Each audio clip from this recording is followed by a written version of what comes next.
Fellas, we have done it. We have brought the Puma Deviate Nitro 2 to 400 plus miles, and in this case, 414 miles to be exact. And we are now officially retiring this shoe from service. So let's talk about the ups and downs and basically why the shoe is done at this stage of the game. So before we get into the video, make sure you like the video, subscribe to the channel. If you're already subscribed watching this content, thanks so much. Love you guys a lot. Make sure you follow me on Instagram and Strava for all sorts of other updates. So without further ado, let's begin. Specs for the shoe somewhere up here. And let's get into the outsoles, because that's kind of where the big pieces of our story are going to occur with the shoe, in addition to some of the other contextual things I've been experiencing. So there we go. That's the left foot, as you can see. Lots of fun stuff going on there. And we got the right foot as well. So, things to discuss right off the rip is that this shoe went through my sort of run form transitional phase as I was going through the shoe. So the first half of the shoe, I had more of a sprinter style running form where my strike was more toe to like midfoot kind of area, and I had more of this like anterior striking area of my shoe, and as you can tell, that's kind of where all the wear and tear has been mostly occurring on the left and right foot respectively. And then over time, I managed to kind of tone the form down a little bit, and instead of having like this toe strike all the time, I managed to include more of this like midfoot strike with kind of a more tucked in sort of resistance when I kick the ground. So rather than burning the tip of the shoe over here, I can burn more of the middle area of the shoe, and as a result, the lugs start kind of experiencing a little bit of their burn as a result. And now, it's not to say that the way, well, let's put it this way, the way the shoe has worn right now kind of puts it at not necessarily an easy stop or like a hard stop, no more, but kind of like in the middle of, hey, it's probably time because I'm experiencing certain sore points that are usually associated with a shoe that has kind of reached the end of life for myself. So what do I mean by that? In this kind of context, what's happened is that this outer area of the shoe would typically support any sort of midfoot strike that you would have as a runner, right? And it should work in tandem with what's going on. So these like stripes that we're running across the side of the shoe should be about the same height as the lugs, and you should be able to just have a good strike all the way across the shoe. But what's happening now, you can probably even see this from the side of this shoe, is that the layer of rubber right about here is so thin that I'm actually just about striking the foam, which is not ideal in this current scenario. What's happening here is that my right ankle feels a little bit of soreness, my calf is starting to kind of feel weird, and like the knee IT band area is also starting to feel a little bit of an impact kind of zone in that area, and that's more or less a result of it's either overtraining, which is probably not totally possible right now. I am adding slightly a little bit more volume, but not that much. Or two, the shoe itself has gotten to a point where it's so beat up that there's no longer, I guess, what's the best way to put it?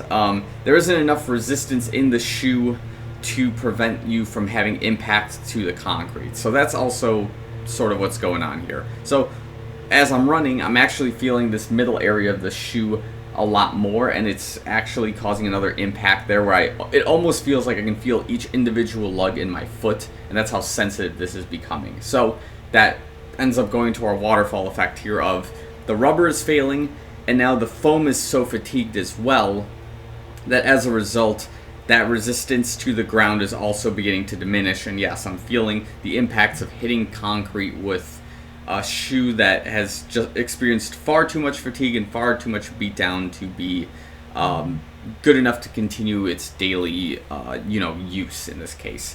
So even on a treadmill, this is the case. As you can see, I've basically marbled it out so bad that it's kind of shiny in some areas. It's also the same thing on this side of the shoe. As you can see, it's a lot more I guess flattened out in this case. And you'd probably say, hey Phil, like, what's going on here? The inside, the pronated side of your shoe is like almost squeaky clean, untouched, and you'd be kind of correct. Just again, that's the point of the shoe, is like you don't want this I think the entirety of this rubber to be like burned in an even fashion. I think if that's the case, then the shoe is almost built like a brick rather than this kind of like rocker shape with your own biomechanics allowing you to kind of have that strike on the sides, right? I don't think you want like a perfectly even wear on all sides of the shoe, or like across the center, or like the heel and the forefoot at the same time. That's like kind of insane. That'd be almost like you're rolling the shoe like a pancake every single time, and I just don't think biomechanically that makes sense or that's possible in a shoe, unless I sell this shoe to somebody who does have a lot of overpronation and they enjoy striking this area of the shoe. Then like they would benefit from this, right? That's kind of the jam there. So that's the reasons that caused me to end the shoe's lifespan, or ended the shoe's rotation at this time. And the shoe ends up becoming, weirdly enough in my case, a very unique piece as a result, because when I retire shoes at 400 plus miles, it's a very rare circumstance. So we've talked about it ad nauseum on this channel, like the Nike Pegasus 37, the Nike Vomero 16. This shoe now also gets included onto that list. I have a couple other 400ers on this channel that I'm just not remembering exactly. But for a shoe to join those ranks, based on my like existing running form and like my style of training, is a high honor. So the guys who commented on this channel and recommended the Deviate Nitro 2, you know, hats off to you guys. This was an incredible daily trainer, in my opinion, and I know I've decided to kind of do some checks on other channels just to see what they said, and it looks like people agree that this was probably one of the best daily trainers people had in 2023, whereas I got this in 2024, and I'm loving it right now. So the next logical step here, well, there's two, I suppose, is either I get another pair of Deviate Nitro 2, or we just do what I did here, which is I bought the Deviate Nitro 3s. And I'm hoping that we don't have the same phenomenon that we had with the Hoka Mach 5 and the Mach 6, where the shoe feels a little bit more safe, has a little bit more of extra parts, and as a result, you lose the fun, snappy ride that the Deviate Nitro 2 had as a daily trainer. And yeah, that's kind of where we're moving in now. So yeah, what more can I say? I've made a ton of videos on this shoe right now, and like, I just kind of leave it as it is. Like, this shoe is an awesome daily trainer. At 400 plus miles, that's kind of my personal recommendation of where to stop. I think the shoe is rated for about 400 to 500 miles if you wear the rubber out correctly. And, you know, as a result, if you're like running in this thing and your joints start feeling kind of weird and you usually don't get joint issues, then it's just my opinion that the shoe is probably reaching the point where it's just done. You know, you don't need to run in it anymore. Maybe it's time to rotate it out with something or give it a wash, just see what happens from there. So that's kind of where I'm sitting with the Deviate Nitro 2. I'm excited to see what happens with the Nitro 3s as I kind of spin up with them and we kind of get into those motions. So if you have any questions, comments, concerns with the Deviate Nitro 2, let me know in the comments below. If you have a different experience with the shoe, or you have it at 600 plus miles and you're still rocking this thing, just let me know. I'm reading comments, and if I respond, I do. If I don't, assume I've read the comment. We just kind of didn't get to that point. So yeah, we're leaving it at that. So thanks again for watching.